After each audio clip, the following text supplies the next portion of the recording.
రైతుల హక్కులు పరిరక్షించడానికి భూభారతి చట్టం ఉపయోగపడుతుందన్నారు ఎమ్మెల్సీ కోదండరాం. ఈ చట్టంతో భూ రికార్డుల నిర్వహణ సులువవుతుందని చెప్పారు. జనగామ జిల్లా పాలకుర్తిలో భూభారతి చట్టంపై నిర్వహించిన అవగాహన సదస్సులో రైతు కమిషన్ చైర్మన్ కోదండరెడ్డి, ఎమ్మెల్యే యశస్విని రెడ్డితో కలిసి పాల్గొన్నారు కోదండరాం. భూ చట్టాలపై రైతులు అవగాహన పెంచుకోవాలని సూచించారు. భూభారతి చట్టం రైతులకు న్యాయపరంగా ఎంతో సహాయపడుతుందన్నారు ఎమ్మెల్యే యశస్విని రెడ్డి. కేవలం రికార్డులు సరిచేయించుకోలేక సరిచేసుకునే అవకాశం కనబడక ఈ రకమైన ఘర్షణల నుంచి ఒక పరిష్కారాన్ని వెతుక్కునే ప్రయత్నమే భూభారతి చట్టం.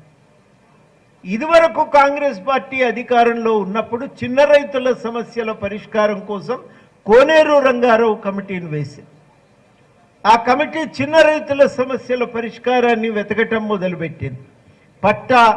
పట్టా ఉంటే హద్దులు చూయించటం, వాళ్లకు సరి అయిన రికార్డు చేతిలో పెట్టడం, వాళ్ళ భూమి హక్కులను కాపాడటం అప్పుడు జరిగింది.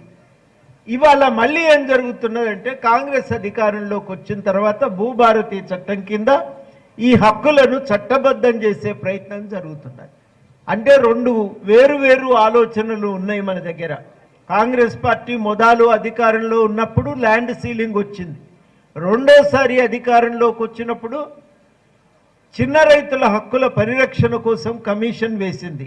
మూడోసారి అధికారంలోకి వచ్చినప్పుడు ఆ హక్కులను చట్టబద్ధం చేయడానికి భూభారతి చట్టం తీసుకొచ్చింది. నేను రాజకీయాలకి కొత్త కాబట్టి ముందెట్లుందో అన్నది పక్కన పెడితే, ప్రతిసారి ఒక భూమి సమస్య పైన ఒకరు వచ్చినప్పుడు వాళ్ళు ఎంతో భావోద్వేగానికి గురై ఉంటారు. అంటే భూమి తిండి పెట్టేది, ఆ భూమిలో పంటలు పండించుకొని కొద్దో గొప్ప వాళ్ళకు వచ్చే దాంతో బతికే వాళ్ళు చాలామంది ఉంటారు. ఆ భూమి పైన ఆశలన్నీ పెట్టుకునే వాళ్ళు రైతులు చాలామంది ఉంటారు.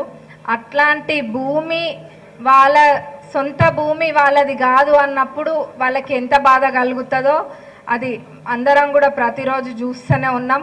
కొంతమంది బాధపడితే ఇంకొంతమంది ఏమో అన్నాదమ్ముల మధ్యలో పంచాయతీలు సగం ఈ భూమి పంచాయతీలే, మంచి కలిసి ఉండాల్సిన వాళ్ళు కూడా ఈ భూములతో పంచాయతీలు పెట్టుకుంటున్నారు.